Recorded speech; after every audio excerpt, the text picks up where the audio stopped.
Una noche, mientras Shichiri Kojun estaba recitando sutras, entró un ladrón armado con una afilada espada y le exigió el dinero o la vida. Shichiri le respondió: «No me molestes, puedes encontrar el dinero en ese cajón». Y siguió recitando.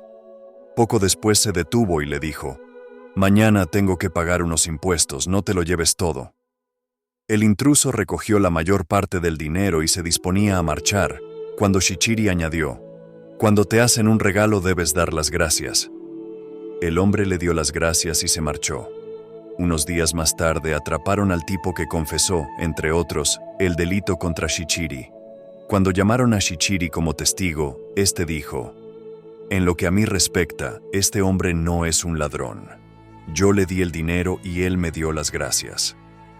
Cuando cumplió su condena y salió de la cárcel, este hombre se convirtió en discípulo de Shichiri. Jesús dijo: «No juzguéis». Esto sería totalmente zen si lo hubiese dejado ahí.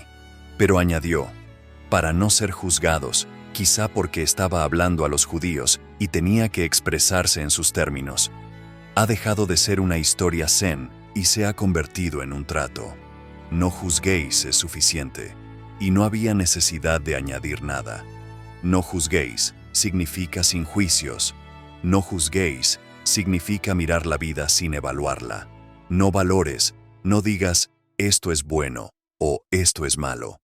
No seas moralista, no califiques ciertas cosas como divinas y otras como malignas.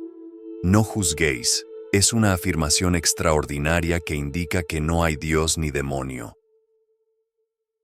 Si Jesús lo hubiese dejado ahí, en esta pequeña frase, en estas dos palabras, no juzguéis, habría transformado toda la naturaleza del cristianismo. Pero añadió algo que lo destruyó. Dijo: «para no ser juzgados». Ahora es condicional. Ya no está ausente de juicios y se ha convertido en un trato, para no ser juzgados. Ahora es un negocio. No juzgues por miedo a ser juzgado. Pero, ¿cómo puedes dejar de juzgar por miedo o por codicia? Si no quieres ser juzgado, no juzgues. Pero la codicia y el miedo no podrán hacer que no tengas valores. Es egocéntrico. No juzguéis para no ser juzgados. Es egoísta. Se ha destruido toda la belleza del zen. Ha desaparecido el sabor zen y se ha vuelto algo ordinario. Se ha convertido en un buen consejo, pero no conlleva ninguna revolución. Es un consejo paternal. Es un buen consejo, pero no es en absoluto esencial. La segunda cláusula es la crucifixión de la afirmación esencial. El zen se detiene ahí. No juzguéis, porque el zen dice que todo es lo que es, y no hay nada bueno ni nada malo. Las cosas son como son. Algunos árboles son altos y otros árboles son bajos. Algunas personas son morales y otras inmorales. Algunas rezan y otras roban. Así son las cosas. Pero fíjate en lo revolucionario de todo esto. Te dará miedo, te asustará. Por eso el zen no tiene mandamientos. No dice: haz esto y no hagas lo otro. No habla de lo que debemos hacer o no hacer. No ha creado esa prisión del deberías. El zen no es perfeccionista, y ahora el psicoanálisis ha demostrado que el perfeccionismo es una especie de neurosis. El zen es la única religión que no es neurótica. El zen acepta. Su aceptación es total, tan absolutamente total que ni siquiera llama ladrón al ladrón, ni asesino al asesino. Intenta ver la pureza de su espíritu y su absoluta trascendencia. Todo es como es. El zen, por encima de todo, no valora. Si pones una condición, lo estás malinterpretando. En el zen no hay miedo ni codicia. En el zen no hay Dios ni demonio. En el zen no hay cielo ni infierno. No despierta la codicia de la gente ni la soborna prometiéndoles una recompensa en el cielo. Y no asusta a la gente ni la atemoriza creando un infierno de pesadilla. El zen no te soborna con recompensas ni te castiga con torturas. Simplemente te da la lucidez necesaria para analizar las cosas, y esa lucidez te libera. Esa lucidez no se basa en la codicia ni en el miedo. Todas las demás religiones fomentan la codicia, y en el fondo todas se basan en el miedo. Por eso cuando hablamos de una persona religiosa decimos que tiene temor de Dios. Una persona religiosa teme a Dios. ¿Cómo puede ser religioso el miedo? Es imposible. El miedo nunca podrá ser religioso y solo podrá la ausencia de miedo ser religiosa. Pero si tienes el concepto de bueno y malo, nunca podrás ser valiente. Tu idea de bueno y malo hace que la gente se sienta culpable, los convierte en inválidos y los paraliza. ¿Cómo vas a ayudar a que se liberen de todo ese miedo? Es imposible porque estás provocando más miedo. Por lo general, las personas no religiosas tienen menos miedo. Dentro de su ser tienen menos miedo que las personas llamadas religiosas. Las personas llamadas religiosas están constantemente temblando por dentro, siempre angustiadas por si lo lograrán o si fracasarán. ¿Será expulsado al infierno o conseguirá hacer lo imposible y entrar en el paraíso? Incluso cuando Jesús estaba despidiéndose de sus amigos y discípulos, la mayor preocupación de los discípulos era el lugar que iban a ocupar en el cielo. Se volverán a encontrar en el cielo, pero ¿cuál será su lugar? ¿Quién será quién?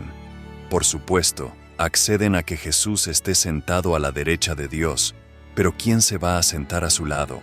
Esta preocupación es fruto de su codicia y de su miedo. No les preocupa demasiado que Jesús vaya a ser crucificado al día siguiente. Están mucho más preocupados por sus propios intereses. Todas las demás religiones se basan en una codicia y un miedo muy vulgares. La misma codicia que sientes por el dinero se transforma un día en codicia de Dios. Antes, Dios era tu dinero, y ahora el dinero es tu Dios, pero esa es la única diferencia. Después, Dios se convierte en el dinero. Ahora tienes miedo del Estado, de la policía, de esto y lo otro. Y luego empiezas a tener miedo del infierno, del Tribunal Supremo, de la Corte Final Suprema de Dios y del día del juicio final. Los mal llamados santos cristianos están constantemente temblando, incluso en los últimos momentos de su vida. ¿Lo lograrán o no lo lograrán? El Zen, por encima de todo, está libre de los juicios de valor. Deja que esto penetre profundamente en tu ser porque también es mi punto de vista. Solo deseo que lo comprendas, nada más. Basta con comprenderlo.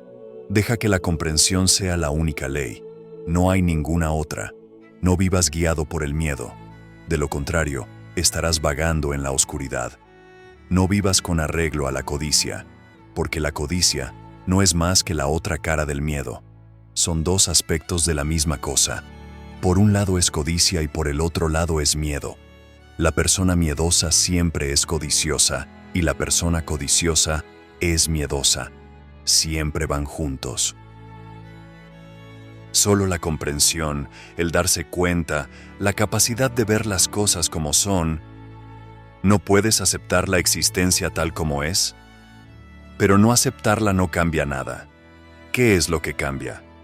Hemos estado rechazando cosas desde hace miles de años, pero siguen estando ahí, incluso con más fuerza.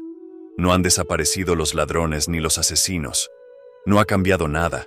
Las cosas siguen siendo las mismas de siempre. Las cárceles siguen aumentando. Las leyes se siguen ampliando y haciéndose cada vez más complejas. Y a causa de estas leyes tan complejas, cada vez se contrata a más ladrones, los abogados y jueces. Esto no ha cambiado nada en absoluto. Todo el sistema penitenciario no ha hecho ningún bien.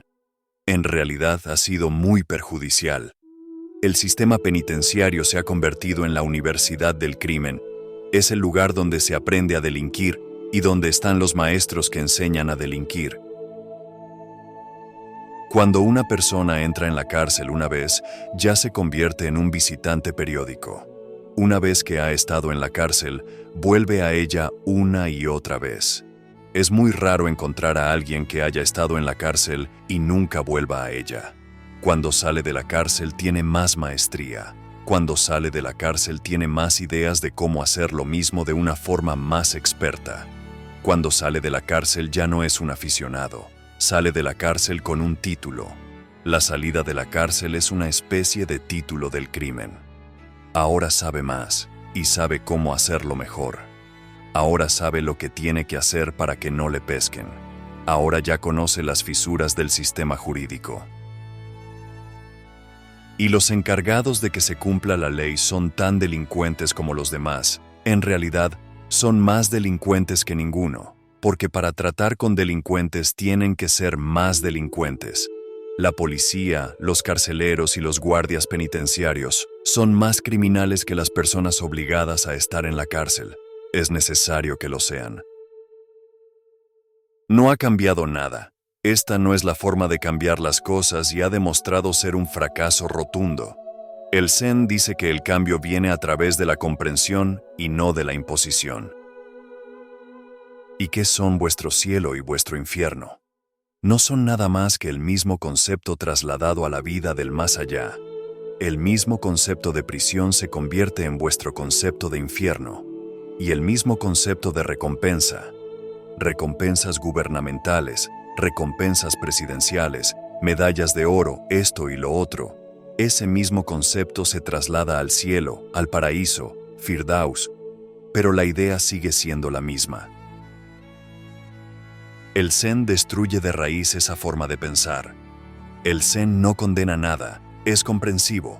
Dice que hay que intentar comprender que las cosas son como son.